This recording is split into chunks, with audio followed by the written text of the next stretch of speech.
సరే ఇప్పుడు ఒక మాట అనేస్తారు, హిందువులు చంపేశారనే మాట అనేస్తారు. ఏమో దారి మధ్యలో వారు ప్రయాణిస్తున్న వెహికల్ ఇంకో వెహికల్ తగిలి ఉండొచ్చు, ఏదైనా కారుతోనో బండితోనో గొడవ ఉండొచ్చు, వారి కొట్లాట పెద్దదై ఉండొచ్చు. ఎన్నో చూస్తుంటాం మన మార్గ మధ్యంలో మనం వెళ్తున్నప్పుడు కొట్టుకుంటూ ఉంటారు రెండు బండ్లు గుద్దుకొని. అలా కూడా గబగబ మాట అనుకొని కూడా కొట్టుండొచ్చు ఎవరన్నా. ఆ రాత్రి కూడా 11 గంటలకి కొట్టేవాడు ముస్లిమా, హిందువా, క్రిస్టియన్ ఎలా తెలుస్తుంది?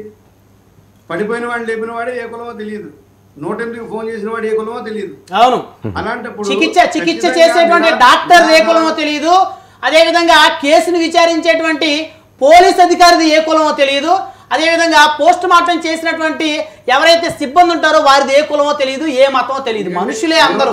ఎన్నోసార్లు మనం ప్రయాణం చేసినప్పుడు కూడా గబక్కున ఎవరైనా అడ్డం వస్తే గబక్కున ఒక మాట అంటాం, వెంటనే వాళ్ళు కూడా కోపంగా అంటారు. సరే ఒకరిని తగ్గిపోతే కనుక ఏ కొట్టాట అవ్వదు, కొంచెం రెచ్చిపోయాం అనుకోండి తప్పనిసరిగా కొట్టాట అవుతుంది కదా 100%. ఏమో ఆ సమయంలో ఆ ప్రాంతంలో రాత్రి పూట ఏదన్నా వీరి బండికి ఏదైనా తగిలి ఉండొచ్చు, కోపం వచ్చి ఉండొచ్చు, వారు తిట్టుండొచ్చు, వీరు తిట్టుండొచ్చు. అసలు ఏం జరిగిందనేది పోలీస్ డిపార్ట్మెంట్, మనకున్నటువంటి న్యాయ వ్యవస్థ